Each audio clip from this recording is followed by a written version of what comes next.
ಒಂದು 10 ದಿನ ಬೇಡ, ಕಷ್ಟ ಆಗ್ಬೋದು ನಿಮಗೆ. ಒಂದು ವಾರ ಅದು ಕಷ್ಟ ಆಗ್ಬೋದು. ಒಂದು 4 ದಿನ ನಾನು ಹೇಳ್ಕೊಡುವಂಥ ಈ ಸಿಂಪಲ್ ಥಿಂಗ್ಸ್ನ ನೀವು ಫಾಲೋ ಮಾಡಿ ನಿಮ್ಮ ಲೈಫಲ್ಲಿ ನೀವು ಹ್ಯಾಪಿನೆಸ್ಗೆ, ಕಾಮ್ನೆಸ್ಗೆ, ಪೀಸ್ಗೆ ಯಾವುದೇ ಥರದ ಕೊರತೆ ಇರಲ್ಲ ಅಂತ ಹೇಳ್ತೀನಿ.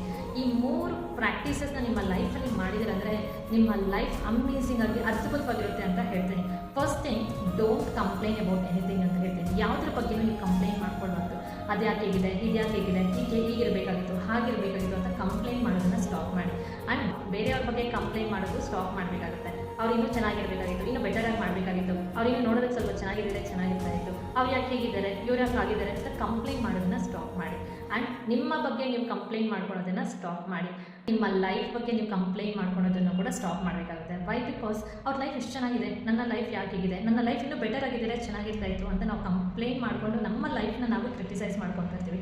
ಇದನ್ನು ಸ್ಟಾಪ್ ಮಾಡಬೇಕು. Second thing, stop criticising. Don't criticise anyone ಅಂತ ಹೇಳ್ತೀವಿ. ನಾವು ಯಾರನ್ನು ಜಡ್ಜ್ ಮಾಡುವಂಥ ಅರ್ಹತೆ ನಮಗಿಲ್ಲ ಅಂತ ಹೇಳ್ತೀನಿ.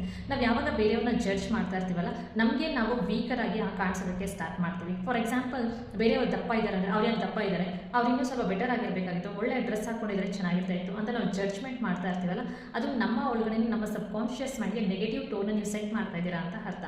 Third important thing, don't compare your life with others. ನೀವು ಯಾವಾಗೂ ಅಷ್ಟೇ ನಿಮ್ಮ ಲೈಫ್ನ ಬೇರೆಯವ್ರ ಲೈಫ್ಗೆ ಕಂಪೇರ್ ಮಾಡ್ಕೋಬೇಡಿ. ಯಾವಾಗ ನೀವು ಕಂಪ್ಯಾರಿಸನ್ ಸ್ಟಾರ್ಟ್ ಮಾಡಿದೆ ಅಂದರೆ ನಿಮ್ಮ ಲೈಫಲ್ಲಿ ಡಿಸ್ಟರ್ಬೆನ್ಸ್ ಸ್ಟಾರ್ಟ್ ಆಗಿದೆ ಅಂತಲೇ ಅರ್ಥ. ಸೊ ನಮ್ಮ ಲೈಫ್ ನಮಗೆ, ಬೇರೆಯವ್ರ ಲೈಫ್ ಬೇರೆಯವ್ರಿಗೆ. ನಾವು ಯಾವಾಗ ಕಂಪ್ಯಾರಿಸನ್ನ ಬಿಡ್ತೀವೋ ನಮ್ಮ ಲೈಫ್ ಅದ್ಭುತವಾಗಿರೋದಕ್ಕೆ ಸ್ಟಾರ್ಟ್ ಆಗುತ್ತೆ. Life is always beautiful. ನಾವು ಅದನ್ನು ಎಂಜಾಯ್ ಮಾಡಬೇಕಂದ್ರೆ ಫಸ್ಟ್ ಕಂಪ್ಯಾರಿಸನ್ನ ಬಿಡಬೇಕು ಅಂತ ಹೇಳ್ತೀನಿ.